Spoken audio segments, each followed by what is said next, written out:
everyone and welcome back to my channel. So in today's video we're going to talk about Kivy. So in this video I'm just going to discuss what Kivy is, what you can use it for, and some key concepts such as KivyMD, the KV language, and things like that.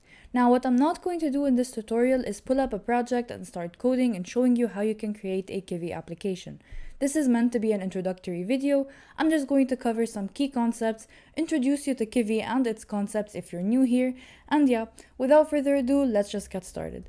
So briefly, what is Kivy? Now you may have heard of it since you're here watching this video for a reason, but essentially it's just an open source Python GUI framework. By GUI we mean graphical user interface, so this enables us to build these user interfaces using Python. It's one of the most popular libraries for building these interfaces, and it's especially popular for mobile development.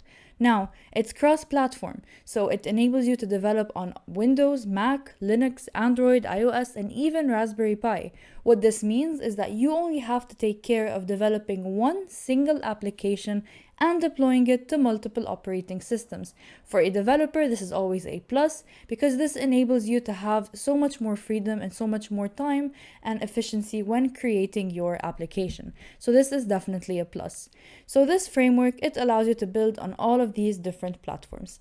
Now, the main popularity, it comes from building mobile apps. People, when they think mobile app development with Python, they will automatically think Kivy. The reason is because it is definitely the most popular mobile app development framework in Python, and it was made for this purpose. It was made because its developers were concerned that there was no single very good mobile development framework in Python. Now, there are definitely other, maybe more complex, more advanced ways to build mobile apps, but this isn't really the purpose of this video. I have another video comparing and discussing the different ways you can build mobile apps with Python, and Kivy is actually one of them, and it's part of that video as well. Do refer to it if you're interested, but for now we are only talking about Kivy itself.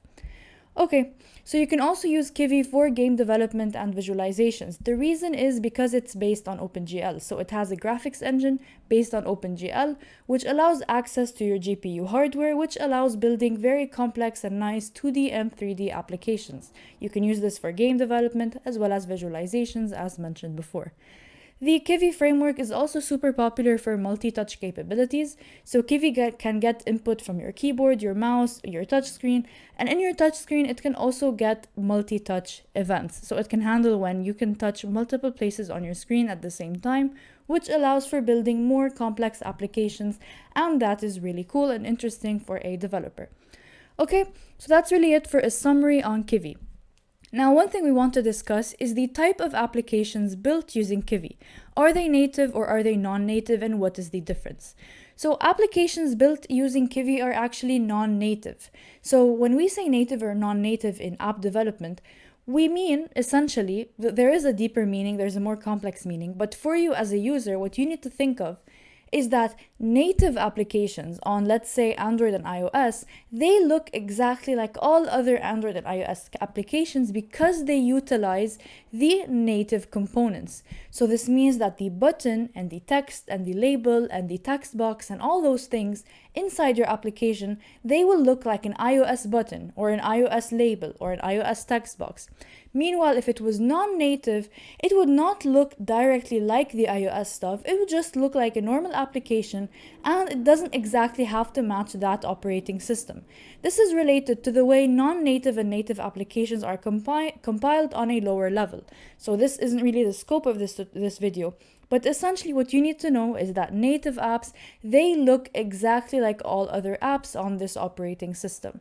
So in Kivy, all the apps you build are non-native. This will mean the applications will all look the same on all operating systems, so they will look the same to each other. So let's say if I build a calculator app, this calculator app will look the exact same on Android, iOS, Windows, macOS, Linux, and all that, but it will not look like other calculators on iOS itself. Okay, so think of it like that. Now, one last thing you need to note here before we move on is that while Kivy does not allow you to build native applications, it enables you to use native libraries through the different APIs. For example, I want to utilize Android Bluetooth.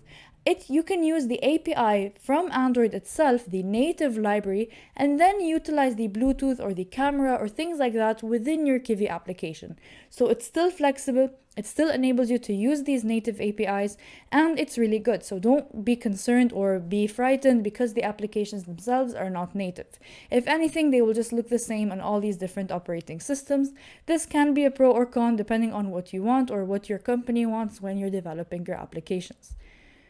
So another thing, or another very popular component of the Kivy programming framework is the KV language, or also known as KV Lang or Kivy Language. So this is a language where you write special syntax for Kivy. So this enables you to build your interfaces, and it's very useful when you're maintaining large applications with tons of widgets.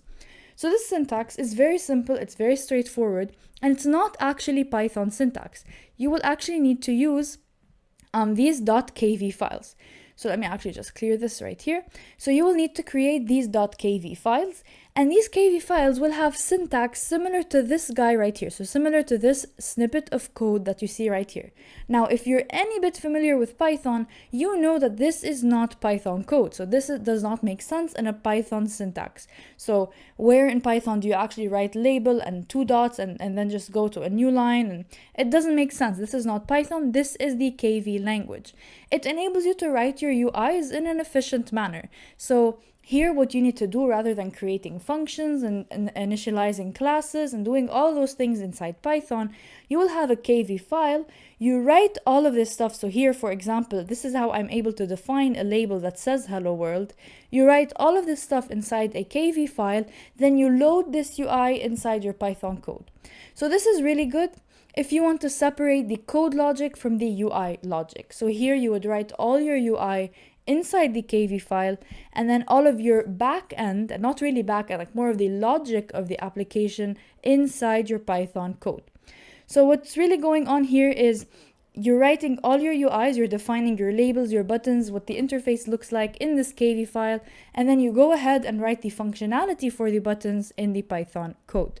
Now, why do we say it's useful for maintaining large applications? When you have a very large application, you will have tons of UI elements, tons of widgets, so many buttons, so many things going on. You will want to separate your UI from your code logic. So this is how you can do it, and this is what KV language provides. So Kivy gives you this language, you can use it and exploit it to better improve your development process. So this is definitely a very large plus. And of course, you can also design custom widgets using this KV language. So if you're not satisfied with the widgets that KV provides, so widgets, by that I mean things like buttons, labels, texts, things like that. If you're not satisfied with those and you want your own custom widget, then you can definitely use this language to create your very own, and you can create custom ones as well. And finally, you write all of this syntax, as I mentioned previously multiple times, inside a .kv file. So while you usually write your Python code inside a .py file, you will write your syntax here inside a .kv file. You will connect these two in a special way. I'm not going to show you now because this isn't really the purpose of this video. So you can load the code. You usually have to have the same name between the app class and the file name, but let's just gloss over that for now. You load the code and then you can combine the two things together to create your application. It's definitely very useful and a huge plus of the Kivy framework. The final thing I'm going to talk about is KivyMD, and this is probably one of the most popular things that you hear people talking about. Everyone's on and on about KivyMD. It has a huge rise in how popular it is recently, and what it is essentially, it's a collection of material design compliant widgets for Kivy. Now I will talk more about its relationship to the original Kivy framework in a second, but I just want you to take a look at these UIs that you see right here on the screen in front of you. These applications were all created inside the documentation, the official documentation for KivyMD. So I did not create these myself. I didn't get them from anyone. I didn't steal it from anywhere. This is from the official documentation. And they're showing you how you can create very nice and modern looking UIs using Kivy, or actually using KivyMD, as you can see right here in front of you. One complaint that Python users usually have when using all of these different GUI frameworks is that they oftentimes look very old and ancient and not super modern. KivyMD is the exact opposite of that. It's very modern, it's material design compliant, and I'll explain what that is in a second, but it enables you essentially to build very nice and modern UIs. The way this works is that KivyMD is an extension of Kivy, so it's a wrapper for the original Kivy framework. The UIs appear to be more modern and they are material design compliant. Material design itself, it's a set of design principles that Google, the actual company, has set for modern UIs. So Android applications nowadays, they usually follow material design principles and they all have a certain look to them, like a certain look and feel, which is related to this material design set of principles. So this is by Google. You can look more into it if you want to see or learn more about it. But essentially, they define ways that the different UI has to be separated. They define things related to spacing, principles related to coloring, or the way you design your widgets, things like buttons, things like that. So it's a thing on its own. So you can definitely go and look into material design yourself. But this is essentially what it is, and it's by Google themselves. So KivyMD, it provides UI widgets that are material design compliant and they are super modern and nice to work with. So you can use these themes, you can use modern color palettes with them as well to create these modern looking applications. So this is another thing that Kivy provides and another very popular thing. You hear people talking about KivyMD all the time nowadays because people want to develop very nice looking mobile apps using Python, which is definitely the easiest programming language. So if you can develop nice apps with Python, then it's definitely a plus. Alright, so that's really it for this video and I hope you found it useful. I managed to cover some key points related to Kivy and talk about the different things that Kivy provides. So if you found this useful, please do leave a like and a comment. I will be creating more videos on Kivy and actual tutorials and projects as well in the coming months. So stay tuned for that and I'll see you in the next one. Bye bye.